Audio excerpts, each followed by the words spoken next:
What you're seeing right here are 3 prisoners from an Earth that is no longer democratic. They have been sent here against their will to start anew, on a new planet. This is their story. Right here we have Ella Evans. Childhood, chess master, so you know she's smart. Adulthood, contract miner. She used to go into the mines and, mine things. Traits, she's an underground iron-willed and too smart. Incapable of nothing, shooting 7 with a burning passion, melee 2, construction 4, mining 11 with a passion, cooking 2, plants 2 with a passion, animals 5 with a passion, crafting 4, artistic 2 with a burning passion, medical 3, social 4, and intellectual with a passion.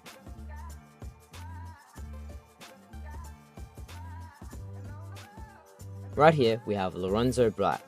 Childhood, medical student. Adulthood, bounty hunter. Traits, fast learner, nervous and psychically hypersensitive, incapable of nothing. Shooting 10 with a burning passion, melee 7 with a passion, construction 8 with a passion, mining 1, cooking 2, plants 3, animals 2, crafting 3, artistic 4 with a passion, medical 11 with a burning passion, social 3 and intellectual 0. Here we have Tawano. Not saying her last name because I will butcher that. Childhood, urban lady. Adulthood, chemist. Traits, kind and a careful shooter, and incapable of nothing. Shooting 4, melee 3, construction 3, mining 1, cooking 3 with a burning passion, plants 8 with a burning passion, animals 7 with a passion, crafting 1, artistic 2 with a burning passion, medical 5, social 8 with a burning passion, and also intellectual 8 with a passion. And so begins their journey. They start off by equipping themselves with armor and weaponry to defend themselves in this wild land. They then begin to build their fortifications and their tents to protect them from the wildlife and stay warm during the nights.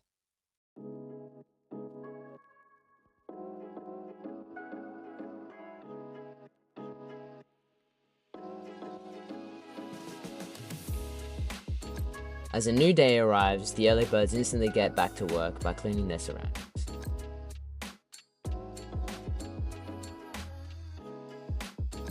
They then decided to grow some crops next to the old artifacts of this world's wars for the future, as the wildlife will not be as plentiful in the days coming.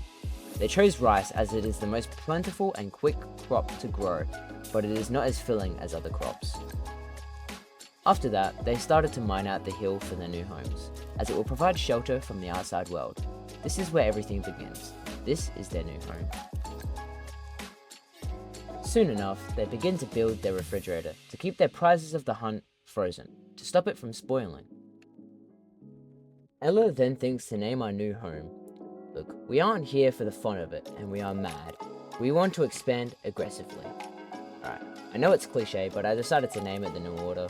Please let me know if you want me to change it, because obviously it's a temporary name. Speaking of which, we have our first visitor. Although, not a very friendly one. I think it's time to show them what these convicts can do.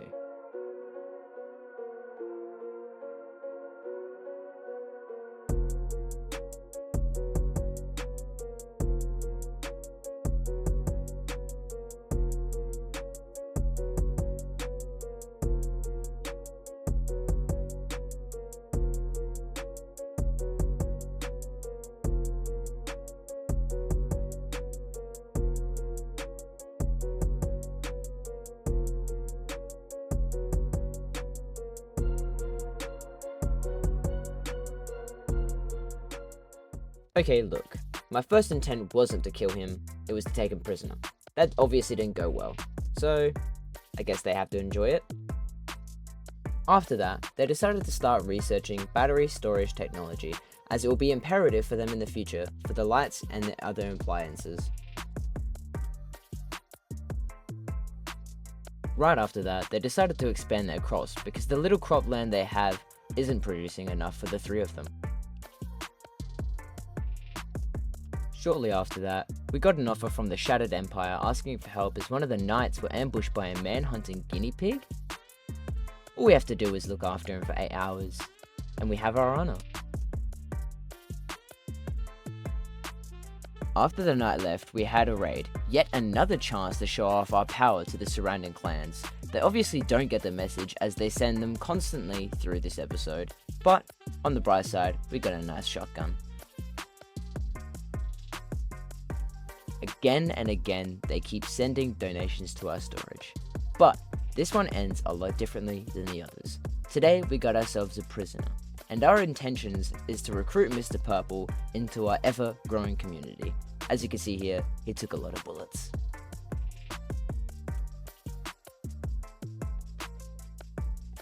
After that exciting news, we began to plan out our expansion through the mountain. We started off with a couple of hallways and 4 cozy rooms.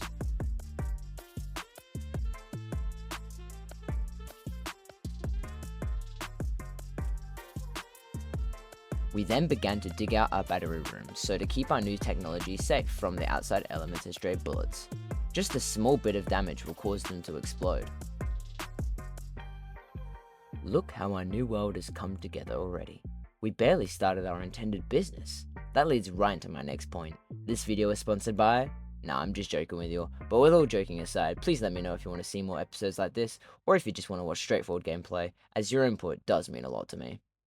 Anyway, looks like our friends down there have finally made a battery along with a secondary wind turbine as we were using up all of it during the night. And look at our not so young but very handsome soldiers fend off another crazed maniac. It's almost like they want me to make more money off their stuff. Shortly after that very easy attack, a machine collector named Sucks crashed in our backyard. We could either capture him and recruit him, or look after him and hope he joins. I chose to help him and see how it goes as I wanted to be nice. See, I can be a good guy sometimes. While Sucks was resting his weary little head, Ella and the others were focused on digging out and constructing our indoor home. And then they went to bed. All of this action, laughs, and a few tears, we're still here and we're thriving. I wonder what the next day will bring us.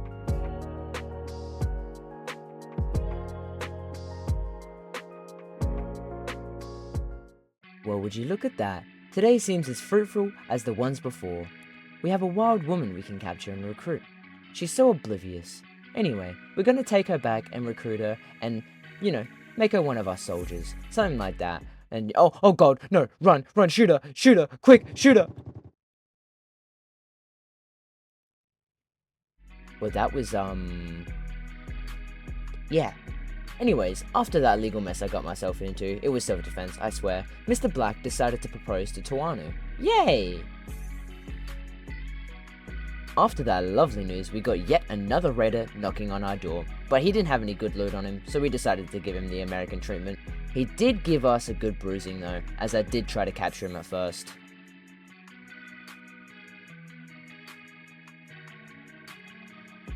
After that spectacularly bloody fight, Mr. Purple joined our ranks, took his damn time, and now the pecking order is in place. He's stuck hauling and cleaning stuff for now.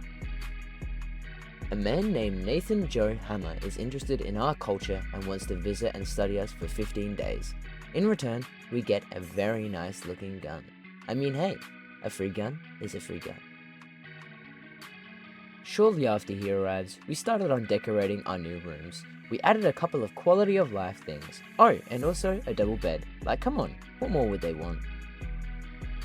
After expanding our bedrooms, a woman sent us a message, although we had to decline, as she was a soldier that deserted the Shattered Empire. Accepting her would cause a war between us and them. Although we are powerful, we don't have enough manpower nor strength to fend off the remaining army of this planet. Shortly after that, we decided to scout out our surroundings. Now, since the war on this planet, new factions rise around the Shattered Empire. The Shattered Empire was the leading faction before the war, and right behind that was the Rimworld Marshals. A war struck out between them, and that many years after, they developed nuclear technology that set the planet back to the Stone Ages, aside from a few factions. After the bloody war, the planet has been a free-for-all wasteland since. There is no strong government in place to enforce the rules planet-wide, leading to cannibal gangs and weapon dealers. Many clans and factions wield artifact weaponry from the old world. Many still say that the factions, including the Shattered Empire, still have the nuclear technology, but as time passed, no longer know how to use them, let alone deliver them. After that little bit of backstory, we have yet another mission from the Shattered Empire. We have a scandal on our hands. Right here is Bill. He was caught cheating on one of the acolytes, and the Shattered Empire is running out of space in their prisons. So, they asked us to house him for 11 days while they figure out a place to put him. After that, a man named Alexei crash landed in our backyard. He's currently unable to walk, so we housed him and looked after him for the days coming. He was semi-unconscious when we got to him, although he managed to tell us he would join our ranks if we helped him. With all these extra mouths to feed and heads to rest, we need to start building our new rooms quicker. The days coming could be disastrous for all we know, and we need a safe place to keep everyone, as currently we have people still sleeping in tents.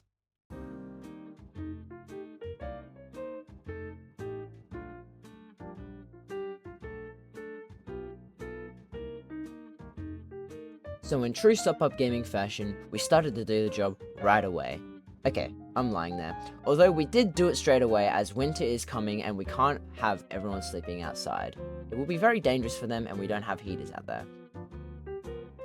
After all that, Mr. Black created a masterpiece, a chair engraved with the portrayal of a narwhal slaughtering a large group of pigeons, as a pelican fades in near the edge of the image. How majestic! Although, I do think Mr. Black needs to see a therapist in all honesty.